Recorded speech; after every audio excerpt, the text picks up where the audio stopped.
नमस्कार दोस्तों, मैं हर्षवर्धन आपका स्वागत कर रहा हूं एस्कॉर्ट्स ऑनलाइन ट्रेनिंग के अंदर। जैसे कि मैंने जिक्र किया था, ट्रैक्टर टेक्नोलॉजी की पूरी सीरीज 7 एपिसोड का होगा। आज पहला एपिसोड है और आज हम बात करने वाले हैं इंजन के टॉपिक के ऊपर।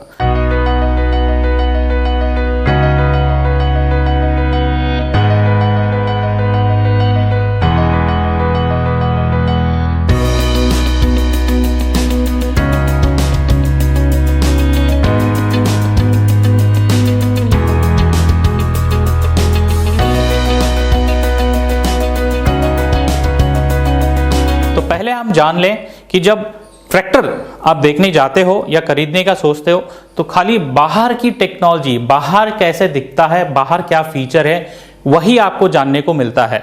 मगर इस एस्कॉर्ट टेक्नोलॉजी सीरीज के अंदर आप बाहर ही नहीं, ट्रैक्टर के अंदर जो टेक्नोलॉजी उपलब्ध है उनकी बारीकी से जानकारी भी आपको मिलेगा। जैसे कि आप यहां देख सकते हो, engine, clutch, gearbox, steering, hydraulics, crown pinion और रिडक्शन और आखिर में पीटीओ। तो ये सारी 7 एपिसोड के अंदर हम हर एक टेक्नोलॉजी के बारे में पूरी जानकारी देने की कोशिश करेंगे। तो आज का जो टॉपिक है वो है इंजन। इंजन टेक्नोलॉजी की अगर बात करें तो ये बहुत ही इंपॉर्टेंट रोल प्ले करता है पूरे ट्रैक्टर के अंदर, क्योंकि पूरी ट्रैक्टर को ये ताकत या पावर पैदा करता है और सप्लाई भी करता है। अगर इसकी वर्किंग की बात करें हम तो ये केमिकल एनर्जी से मैकेनिकल एनर्जी में कन्वर्ट करता है और ट्रैक्टर में डीजल के इंजन होते हैं। इंजन टेक्नोलॉजी अगर जानना चाहोगे तो ट्रैक्टरों में अक्सर आता है एवीएल टेक्नोलॉजी। जर्मन की भाषा के अंदर एवीएल का पूरा मतलब होता है अनस्टॉल्ड वर्बतनून क्राफ्ट मशीनिन लिस्ट। अगर इसको मैं इंग्लिश में अनुवाद कर रहा हूं तो यह हो जाता है institute of internal combustion engines, जो स्थित है ऑस्ट्रिया देश के अंदर, जो जर्मनी में आता है। जो एस्कॉर्ट की ब्रांड है, फार्म ट्रैक और पावर ट्रैक ट्रैक्टर, इन्होंने किया क्या है, उस एवीएल टेक्नोलॉजी के अनुसार इंजन अपने फैक्ट्रियों में बनाते हैं। आइए जानने की कोशिश करेंगे कि एवीएल टेक्नोलॉजी होता क्या है और इंजन में क्या क्या बदलाव होते हैं। तो पहला चीज जो सबसे मुख्य है उसका नाम है हेलिकल एयर इनटेक। तो ये हेलिकल एयर इनटेक पैसेज ऐसा होता है कि इसकी जो एयर इनलेट होती है इनलेट मैनिफोल्ड से, इसकी एयर इनलेट मैनिफोल्ड और जो वॉल आता है, वॉल के ऊपरी भाग में ऐसे घुमावदार रास्ता बनाई जाती है जिससे अंदर आने वाली जो हवा घूमती हुई आती है और जब ये पिस्टन के ऊपर सिलेंडर में जाता है तो एक चक्रवात पैदा करता है। यह मददगार होता है जब डीजल की छिड़काव होता है, डीजल और हवा के मिश्रण अच्छे से बनने में मददगार होता है। तो आइए एक छोटी सी एनिमेशन के द्वारा इसको जानने की कोशिश करेंगे। इंजन के अंदर जाने वाली हवा सिलेंडर हेड में बने घुमावदार रास्ते से होती हुई सिलेंडर में जाती है। इस घुमावदार रास्ते की वजह से हवा सिलेंडर में जाकर घूमने लगती है। कंबस्टन स्ट्रोक से कुछ पहले जब डीजल एक महीन फव्वारे यानी भाप के रूप में सिलेंडर में आता है, उस समय यह घूमती हुई हवा डीजल को अच्छी तरह फैला देती है और एक सही मिश्रण बनाती है, जिससे डीजल को शीघ्र जलने में सहायता मिलती है। अगला जो फीचर है इसका नाम है री एंट्रेंट कंबशन चेंबर।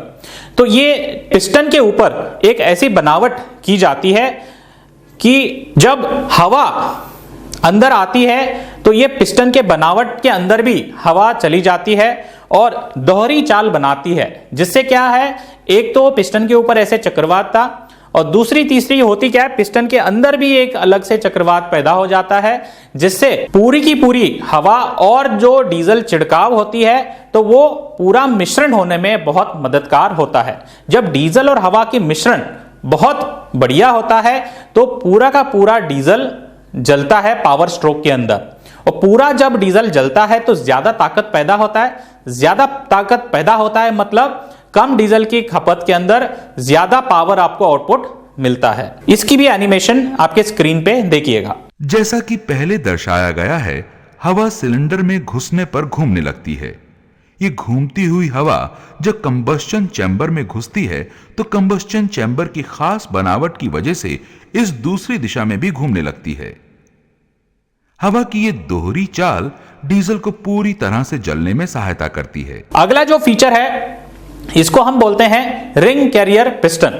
पूरा पिस्टन जो है होमोजेनियस मिक्सचर से बनता है, मगर रिंग कैरियर पिस्टन का खास बनावट ढलान के समय बनाई जाती है कि इसका जो पहला जो कंप्रेशन रिंग यहां आप देख सकते हो, हल्का सा इसका रंग भी अलग दिख रहा है। तो उसमें होता क्या है, अलग सी एक हार्डन्ड कास्ट आयरन इंसर्ट लगाया जाता है। जब उसके ऊपर ये रिंग चढ़ाई जाती है, जैसे कि समझ लीजिए ये रिंग है, रिंग चढ़ाई जाती है, तो ऊपर जब पावर स्ट्रोक होता है तो पहला रिंग में दबाव ज्यादा आता है, तो वो हिलने के चांस होते हैं। तो जब ये हिलेगा तो यहां घिसावट आने के चांस साधारण पिस्टनों में होती है, मगर ये रिंग कैरियर पिस्टन के अंदर स्पेशल कास्ट आयरन इंसर्ट होने के कारण ये घिसता कम है। अगर इंजन की मेंटेनेंस की बात करें तो इंजन में अगर पहला काम आ गया तो आपको पिस्टन बदलने की जरूरत नहीं होगी, खाली रिंग बदलो और इंजन आपका रेडी हो जाता है। इससे जो आपका इंजन है वो लो मेंटेनेंस हो जाता है। आइए स्क्रीन पे इसका भी एक एनिमेशन हम देखेंगे। पिस्टन के ऊपर वाले हिस्से को सबसे ज्यादा तापमान और दबाव का सामना करना पड़ता है, इसलिए ऊपर वाले रिंग के खांचे में स्टील की एक इंसर्ट ढलाई के समय ही डाल दी जाती है। इसकी वजह से ऊपर वाले रिंग के खांचे को अतिरिक्त सुरक्षा मिलती है, जिससे पिस्टन की उम्र बढ़ती है और पिस्टन को पहले ओवरऑल के समय दोबारा इस्तेमाल किया जा सकता है। चौथा पॉइंट जो है उसको हम बोलते हैं स्पेशल ऑयल रिंग। मतलब पिस्टन के अंदर कंप्रेशन रिंग भी होते हैं और ऑयल रिंग भी होते हैं। जो oil ring AVL technology engine के अंदर होता है, उसके अंदर एक स्पेशल तार वाली स्प्रिंग डाली जाती है, जिससे वो पिस्टन बाहर की तरफ प्रेशर बना के रखता है। और सिलेंडर के अंदर जब ये पिस्टन ऊपर नीचे होता है तो ज्यादा जब तेल लग जाता है सिलेंडर में तो उसको पूरा खरोच के नीचे संप में गिरा देता है, ताकि कंबशन टाइम के अंदर तेल ना जले। इसलिए आप देखिए एवीएल टेक्नोलॉजी के जो इंजन होते हैं, पावर ट्रैक और फार्म ट्रैक इंजन के अंदर जब तेल आप बदलते हो तो मिनिमम 300 घंटे के बाद ही बदलते हो। आज के नए टेक्नोलॉजी इंजन आ गए जो 500 घंटे के अंदर आप बदलते हो। ठीक है, वो क्यों? क्योंकि एवीएल टेक्नोलॉजी की वजह से। पिस्टन के नीचे वाले रिंग के अंदर एक तार वाला स्प्रिंग दिया गया है, जो कि रिंग को लगातार बाहर की ओर धकेलता है और रिंग को सिलेंडर लाइनर के साथ सटा कर रखता है। इस वजह से रिंग सिलेंडर लाइनर से तेल खुरचने यानी कि ऑयल स्क्रैपिंग में बहुत सक्षम हो जाता है, जिससे इंजन में तेल की खपत ना के बराबर होती है। इसको हम बोलते हैं साइड ड्रेन पिस्टन। माने एक तो ऑयल रिंग हो गया जो खरोच लेता है ज्यादा तेल को सिलेंडर से, उसको नीचे गिराने के लिए आपको स्पेस चाहिए। तो ये साइड ड्रेन ऐसे मददगार होता है, जब वो ऑयल खरोच लेता है तो ये स्पेशल खांचे उस तेल को नीचे गिरने में बहुत मदद करते हैं और वो तेल जाके नीचे सम्प के अंदर, ऑयल सम्प के अंदर कलेक्ट हो जाते हैं, फिर वो रिसर्कुलेट फिल्टर होके लुब्रिकेशन में चले जाते हैं। पिस्टन के ऑयल स्क्रैपिंग रिंग के नीचे विशेष खांचे दिए गए हैं। जब पिस्टन नीचे आता है तो तेल बहुत आसानी से इन खांचों से होता हुआ नीचे गिर जाता है। नेक्स्ट है क्रॉस फ्लो डिजाइन। इसका मतलब जब हवा आती है इनलेट मैनिफोल्ड इस तरफ से आती है और जो जली हुई काला धुआं है वो इस तरफ से जाता है। दोनों ही अलग अलग दिशा पे हैं। इसका फायदा यह होता है कि इनटेक मैनिफोल्ड एग्जॉस्ट मैनिफोल्ड से दूर रहने से जो गर्माहट एग्जॉस्ट गैसेस से आता है वो इनलेट मैनिफोल्ड को लगता नहीं है। जैसे कि देखिए, जब वातावरण में ठंडी हवा ज्यादा है तो वहां सांस लेने में आसानी होता है क्योंकि ऑक्सीजन की मात्रा ज्यादा होता है। उसी प्रकार से जब ये क्रॉस फ्लो डिजाइन की टेक्नोलॉजी इंजन में होता है तो जो शुद्ध हवा अंदर आ रही है वो गर्म नहीं, वो ठंडा होता है, जिससे ऑक्सीजन की मात्रा ज्यादा होता है। जब ऑक्सीजन की मात्रा ज्यादा इंजन के अंदर जाता है तो जो भी डीजल स्प्रे होता है वो पूरा जलता है। पूरा जलता है, जैसे मैंने पहले कहा था, पूरा डीजल जलने से ताकत ज्यादा पैदा होता है। वही है क्रॉस फ्लो डिजाइन। अगला और वेरी इंपॉर्टेंट पॉइंट है, उसका नाम है प्लेटो हॉर्निंग। मैं इसका एक उदाहरण देना चाहूंगा। कुछ ट्रैक्टरों में आपने सुना होगा, पहले सर्विस तक आप इसको फुल लोड में मत चलाओ, पहले सर्विस तक आप पूरे आरपीएम रेज इसमें मत दो। क्यों ऐसे बोलते हैं? क्योंकि उस ट्रैक्टर का इंजन जो है वो पूरा सेट नहीं हुआ है। तो अगर फार्म ट्रैक और पावर ट्रैक ट्रैक्टरों में जो एवीएल टेक्नोलॉजी इंप्लीमेंटेड है उसके अंदर कहा जाता है वो बुकलेट में भी लिख के देते हैं, पहले घंटे, पहले मिनट, पहले सेकंड जब आप ट्रैक्टर को चालू करते हो तो पूरा लोड में चलाओ, पूरे रेस में भी चला सकते हो अगर जरूरत है तो। फैक्ट्री से ही पूरा इंजन सेट होके आता है, तो आप इसको पूरे लोड में चला सकते हो। इसका फायदा ये कि आपको पहले सर्विस तक लोड डालने के लिए वेट नहीं करना पड़ेगा। और दूसरी चीज, अगर दूसरे ट्रैक्टरों में अगर आपने ज्यादा लोड भी डाल दिया तो इंजन सही सेट नहीं होगा, जिसकी वजह से शायद आने वाले समय में डीजल की खपत ज्यादा लगता होगा, पावर जितना आपने सोचा था उतना पैदा नहीं कर पा रहा होगा। तो एवीएल इंजनों में ये दिक्कतें नहीं आती है। अगर हम बात करें नेक्स्ट पॉइंट की, वो है graphite coated piston. Graphite coated, ये ग्राफाइट है क्या, इसको जानने की कोशिश करेंगे। ये देखिए, ग्राफाइट ये प्योरेस्ट फॉर्म ऑफ कार्बन है जो पिस्टन के स्कर्ट के ऊपर पूरा ही ढलान के समय एक लेयर कोट की जाती है, ताकि जब भी इंजन हैवी ड्यूटी काम आप करते हो, हैवी लोड में चलाते हो, तो पिस्टन गर्म होने के संभावना होते हैं। जब ग्राफाइट की कोटेड पिस्टन होती है तो वो गर्म जल्दी नहीं होता, क्योंकि वो हीट रेजिस्टेंस हो जाता है।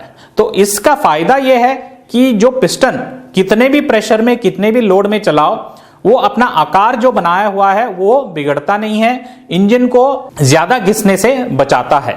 तो आखिर में 3 और फीचर मैं बताना चाहूंगा। यह है inlet valve. AVL technology engine के अंदर जो वॉल होते हैं वो बड़े बड़े इस्तेमाल किए गए हैं, इनलेट और आउटलेट दोनों के लिए। इसका फायदा यह है कि शुद्ध हवा जब इनटेक में होता है तो ज्यादा हवा अंदर ले लेता है, और ज्यादा हवा अंदर लेने से ऑक्सीजन की मात्रा ज्यादा होता है, और डीजल जब जलता है तो पूरा ही जलता है और ज्यादा ताकत पैदा होता है। जो एग्जॉस्ट वॉल है उसको भी हमने बढ़ा दिया हुआ है एवीएल टेक्नोलॉजी के अंदर। इसका फायदा यह है, जब एग्जॉस्ट स्ट्रोक होता है तो काला धुआं बाहर निकलने की कोशिश करेगा। जब वॉल बड़ा होता है तो ऑटोमेटिकली सारा का सारा जो एग्जॉस्ट गैसेस है वो बाहर आसानी से निकल जाता है, और नेक्स्ट इनटेक शुद्ध हवा आने के लिए जगह बनाए रखता है। एवीएल टेक्नोलॉजी के अंदर FIP पंप या फ्यूल इंजेक्शन पंप जो इस्तेमाल होता है वो होता है हाई प्रेशर पंप। साथ ही साथ इसमें high pressure P type injectors इस्तेमाल होते हैं, दोनों कॉम्बिनेशन के अंदर माइको बॉश का। इसका फायदा यह है, इन पंप और इंजेक्टर की डिजाइन इस तरीके से है कि डीजल जब छिड़काव होने की कोशिश करेगा तो वो इतनी प्रेशर में छिड़काव होता है, हवा के साथ आसानी से घुल जाता है। मतलब हवा और डीजल की मिश्रण बहुत ही उम्दा होता है, और जब ये जलता है तो पूरा ताकत पैदा हो जाता है। तो दोस्तों, एवीएल टेक्नोलॉजी के अंदर मैंने 11 ऐसे पॉइंट बताए जिससे ट्रैक्टर के अंदर कम डीजल की खपत में ज्यादा शक्ति पैदा होता है, डीजल की बचत होता है, और तीसरा सबसे मुख्य चीज मेंटेनेंस सबसे कम होता है। तो आपके मन में एक सवाल उठ रहा होगा, एवीएल टेक्नोलॉजी तो हमने जान लिया, मगर ये DI टेक्नोलॉजी क्या है, ADI टेक्नोलॉजी क्या है? जब ट्रैक्टर खरीदने जाते हैं तो ये कहा जाता है ये DI इंजन है, ये ADI इंजन है, इनमें फर्क क्या है? तो इस सवाल का जवाब है, DI का मतलब है डायरेक्ट इंजेक्शन इंजन, और ADI का मतलब है एडवांस डायरेक्ट इंजेक्शन का इंजन। तो DI से भी ADI जो होता है वो एडवांस्ड होता है। कैसे, आइए जानते हैं। ADI engine equal to full AVL technology engine. मतलब ADI advance direct injection engine तभी होता है जब इसके अंदर सारे जो एवीएल के जो 11 पॉइंट मैंने बताए वो सारे गुण उसके अंदर है, जैसे कि helical air intake system, reentrant combustion chamber, side drain piston, graphite coated piston, special oil वाली ring, plateau honing, ring carrier piston, cross flow design, बड़े इनलेट और outlet valve, high pressure FIP और P type injector. तो ये 11 के 11 गुण अगर एक इंजन के अंदर है तो उसको हम बोलते हैं फुल एवीएल इंजन, और वो हो जाता है एडवांस डायरेक्ट इंजेक्शन इंजन। तो कई ट्रैक्टर कंपनियां करते क्या हैं, पूरे की जगह हेलिकल एयर इनटेक, री एंट्रेंट कंबशन और साइड ड्रेन पिस्टन, तेल वाले रिंग डाल दिया, और वो बोलते हैं DI इंजन। तो इससे पूरा टेक्नोलॉजी नहीं बनता है। तो अगर ADI इंजन फुल एवीएल अगर आप कहना चाहोगे तो ये सारे गुण इंजन के अंदर होनी चाहिए, जिसका फायदा होता है कम डीजल की खपत में ज्यादा शक्ति और इंजन के मेंटेनेंस ना के बराबर।